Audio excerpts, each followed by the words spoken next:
새정년 내부의 이 분란에 대해서 이야기 좀 하겠습니다. 조금 전 10시에 주성용 최고위원 비주류의 일종의 수장격이죠. 사퇴 기자회견을 했습니다. 문재인 대표 패권 정치 강화하고 분열에만 앞장선다.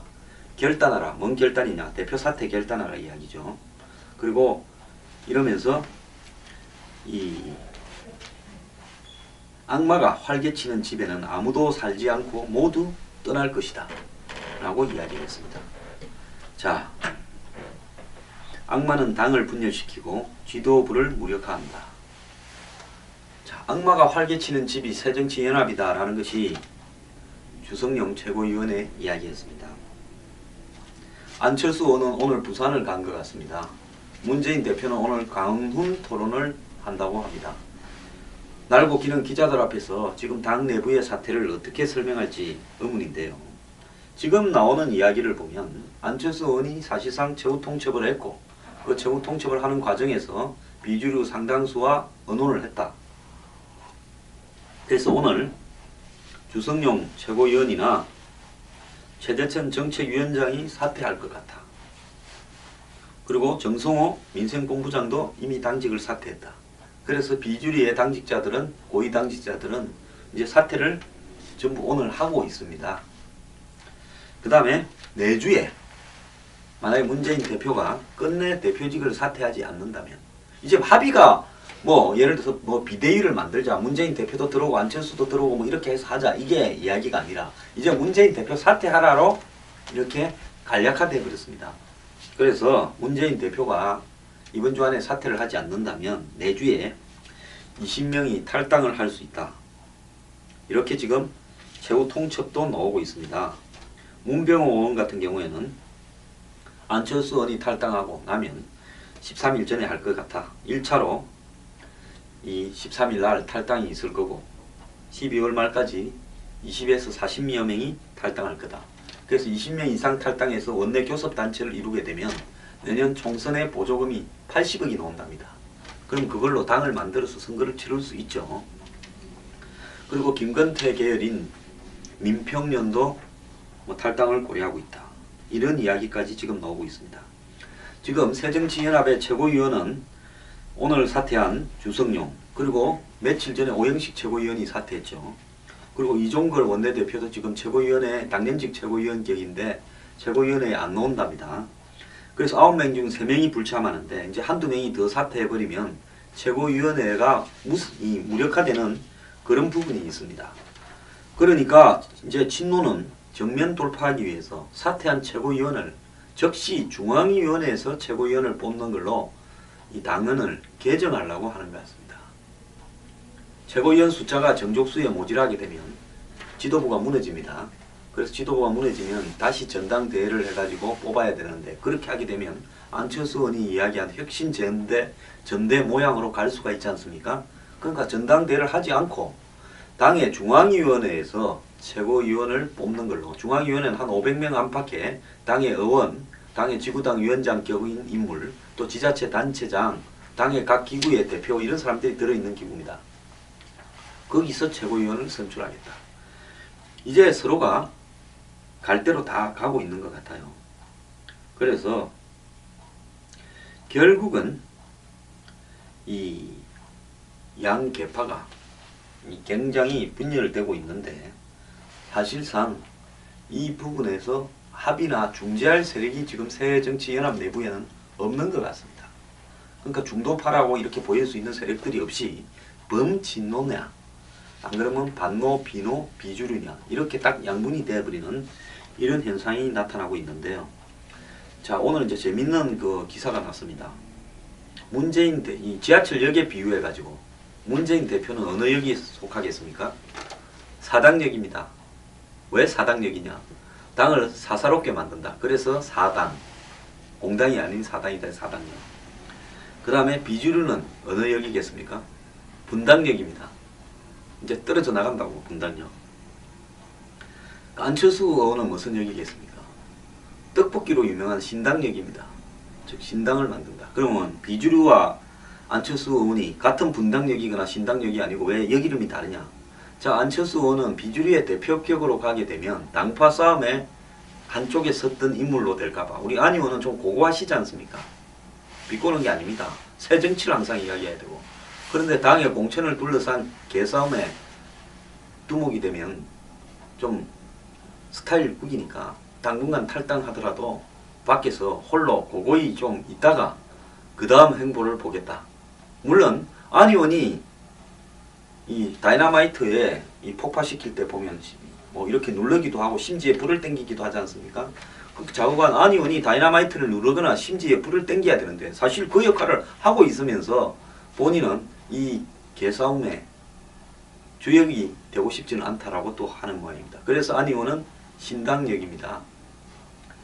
그래서 이 지금 양쪽의 싸움이 갈 때까지 가고 있는데요. 친노는 안 의원은 별 관심도 없는데 안 의원이 주장했던 낡은 진보를 청산하고 부패를 척결하기 위한 10개 안을 당헌 당규에 반영하는 절차에 적극 돌입하겠다.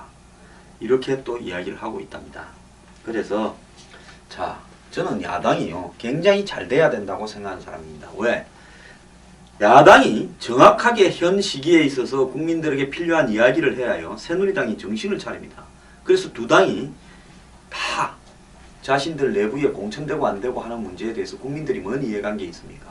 국민들이야 지금 해먹는 사람들 공천되기보다는 이 가장 무능하다고 평가를 받고 있는 19대 국회가 뒤집어져서 물갈이 되어서 좀 더 나은 사람들이 국회로 들어가서 그래도 한 번이라도 기대를 해볼 만한 이런 국회가 되는 것이 더 좋다고 생각을 하겠죠. 그래서 이것은 순전히 국민들하고 관계없는 자기들끼리 싸움인데요. 그래도 야당이 지금 현재 국민들에게 필요한 것은 우리나라 경제가 세계 경제가 너무 안 좋게 되다 보니까 우리나라 경제도 무너지고 저성장에 고령화에 양극화에 가계부채에 그 다음에 고실업에 이런 문제 속에서 자영업자는 망가져가고 비정규직은 다 죽어간다. 그럼 이걸 어떻게 해야 될 건가를 가지고 우리는 이렇게 해야 되는데 친노나 문재인 대표는 맨날 거리투쟁만 하느냐 이런 걸 갖고 논쟁이 좀 벌어져서 그것 때문에 당신들 싫다 우리 나가겠다 이렇게 좀 돼야요 이게 당이 제대로 되는 꼴입니다.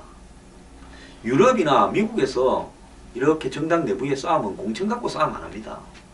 전부 당의 노선을 둘러싸고 강경파와 온건파끼리 막 싸우는 겁니다. 예를 들어서 이라크 전쟁에서 미국 민주당 같은 경우에 당시에 부시 대통령이 밀어붙이는 이라크 아프간 전쟁에 즉 9.11 테러에 대한 전쟁에 찬성하느냐 반대하느냐 미국의 또 국토안보부라는 어떤 이 테러를 방지하기 위한 부서를 세우는데 찬성하느냐 반대하느냐 이런 걸 가지고 강원파가 싸우는 거예요. 지금도 한번 보세요. 어로봄 계획을 어떻게 하느냐 더 나아가가지고 이민법을 어떻게 하느냐 이런 걸 갖고 싸우지 않습니까? 또 트럼프 같이 예를 들어서 뭐 히스패닉 이민에 반대한다 이슬람에 대해서 반대한다 이런 걸 갖고 싸우는 겁니다. 근데 이놈의 나라는 야당부터 뭐 공천을 가 싸우면서 겉으로 혁신 이야기하는데 국민들은 안철수와 문재인이 싸우는 이유를 그 뭐 30초간에 걸쳐서 한번 이야기해봐라 그러면 제대로 이야기할 사람이 없을 겁니다. 안 그러겠습니까? 안철수와 문재인이 왜 싸우나? 대표직 물러가라는 걸로 싸운다. 이렇게 이야기를 하지. 저 두 사람이 싸우는데 무슨 당의 혁신위원회, 문재인의 혁신위원회에 대해서 안철수가 반대하면서 자신의 혁신을 받아라. 그래서 혁신 전대하자. 정말로 혁신이라고 생각을 하겠습니까? 야당이 저 모양이니까요. 여당으로 오면 친이 친박 간의 싸움도 딱 그 수준입니다. 그래서 여야가 저런 수준으로 공천을 앞두고 공천 자리 갖고 싸우다 보니까 이 싸움은 국민하고 관련되는 게 아니라 그들끼리의 깨싸움으로 전락하고 있다라는 겁니다. 기가 찬 현실인데요. 오늘 문재인 대표 관훈 토론에서 무슨 말할지 뻔합니다. 당에 이 분열주의자에게 휩쓸리지 않고 내 갈 길을 가고 밀어붙이겠다고 할 겁니다. 자, 야당 꼬라지 저래 됐으니 여당은 선거 하나마나 이겼으니 여당은 혁신할 필요가 없죠. 이래서 대한민국은 정치가 점점 더 썩어가는 겁니다.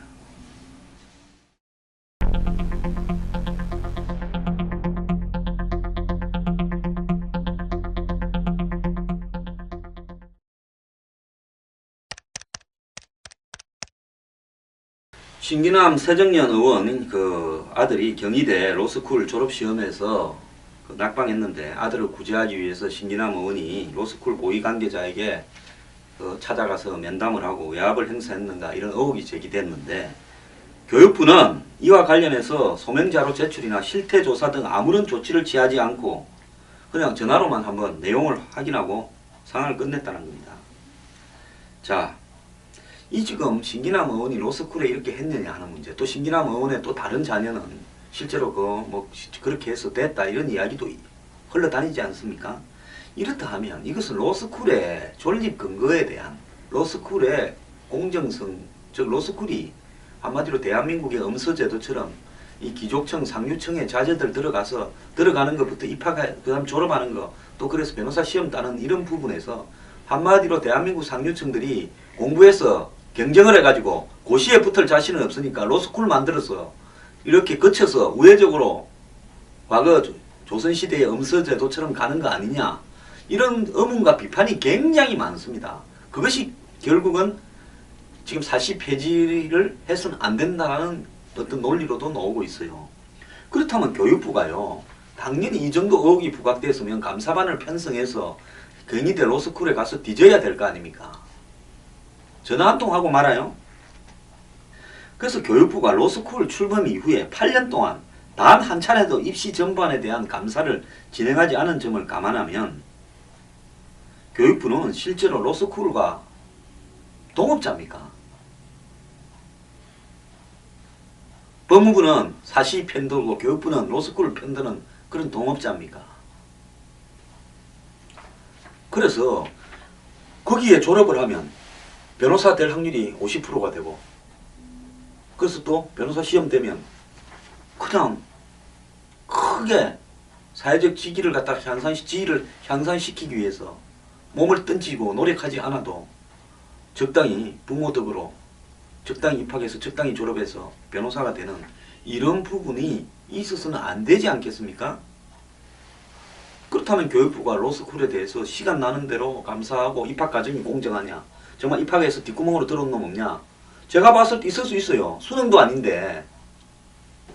그 다음에 졸업은 확실하게 능력 안 되는 놈은 졸업 안 시킨 게 맞냐, 그런 서류들, 점수들, 입학 서류, 졸업 서류들 점검하고, 그 다음에 확실히 자격되는 사람들만 변호사 시험을 통과한 게 맞냐, 이렇게 점검을 해야 될 거 아닙니까? 이런 특혜를 주는 기간에 교육과정에 교육부가 점검을 안 하다니요.